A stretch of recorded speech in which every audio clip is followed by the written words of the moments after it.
I've been studying religion for about 10 years. And what's amazing is that I use the same toolkit that I use to study non-human species, such as shyness and boldness in sunfish. How can this work?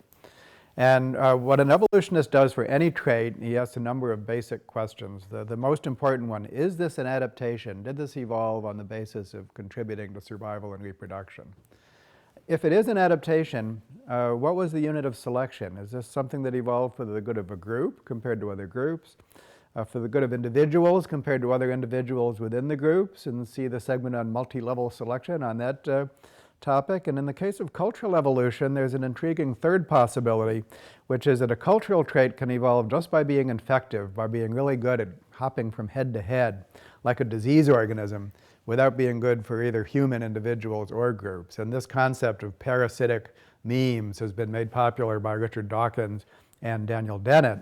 Now, if it's not adaptive, then why does it persist in the population? It might have been adaptive in the past, but not the present. It could be a byproduct, something which is connected to something that is adaptive, not adapted by itself, but linked to something else that is. Or it could be neutral. It could be a difference that doesn't make a difference. There's lots of neutral traits in genetic evolution. So these basic 6 categories, 6 ways of explaining something that's out there, serve for the elements of religion just as much as for any other trait. So let's step through them once again for religions. Most religions could be really good for the group. They could create community. And Durkheim said that a long time ago. Or, despite appearances, it's possible that religions could serve the interest of some individuals within the religion at the expense of other individuals. And the Protestant Reformation formed in part because the Catholic Church adopted practices that were definitely serving the elites at the expense of the rank and file. Can a religion be just simply parasitic, not good for any individuals, but just such an appealing trait that it just worms its way into your head and you end up believing it, even though it's not good for you in any sense at all? Was religion something that was adaptive in the past, perhaps in small groups of genetically related individuals, but now when we say, brother, can you spare a dime, or that's causing us to do things which are not good for us, inappropriately be altruistic? Is it possible that religion is a byproduct, that the way we think in a religious context is connected and has no purpose, but it's connected to the way we think in a non-religious context? Or is it possible that at least some elements of religion just simply have no effect and they drift around the way the genes drift around?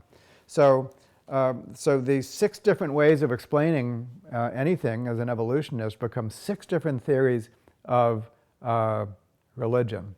And since religion is a complicated, it's not a single trait, it's a whole collection of traits, it's a very fuzzy set, then we should expect to find examples of all of those 6 explanations. And then the business of studying religion from an evolutionary perspective is a matter of finding out which of these hypotheses is most relevant for actually operate in religions.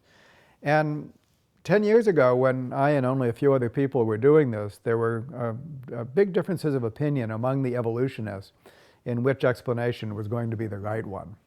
I thought for the most part that religions are group-level adaptations, that they're good for the group.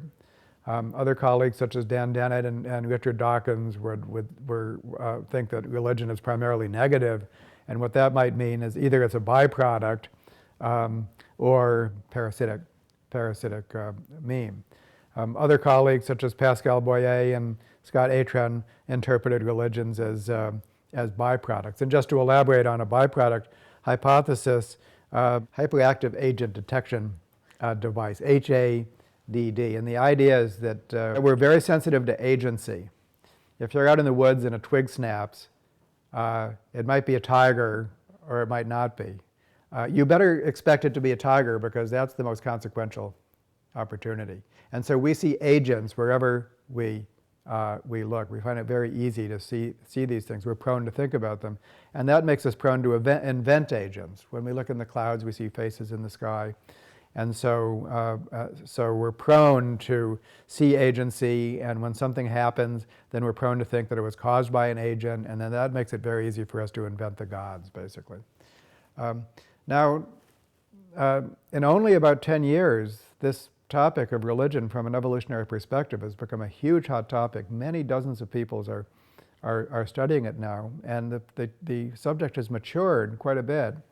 And I think the consensus is that these explanations are not so, can in a sense both be correct. They're more compatible with each other than we once thought, especially when we make these determinations for genetic evolution and cultural evolution separately.